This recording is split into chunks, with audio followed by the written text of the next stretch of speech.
Dots. Everything you see on a 3D model is made up of little dots. This can range from a few dots to thousands of dots or even millions of dots. We call these little dots vertices. Now, you might recognize this concept from geometry, which defines a vertex as an endpoint or corner point between two lines. So on a square or triangle, there would have to be a vertex point on each corner.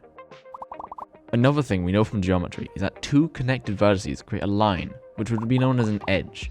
For two or more edges, you then may create a flat plane between them that would also be known as a face. In 3D, we take this concept and expand it by adding another dimension. This extra dimension allows us to arrange dots and create lines and faces in ways that resemble familiar shapes. This could mean donuts, chairs, or perhaps even much more interestingly, people. Of course, you won't have to move all of these vertices individually, as with the use of programs such as Blender, 3ds Max, or Maya, you can manipulate vertices with powerful tools and features.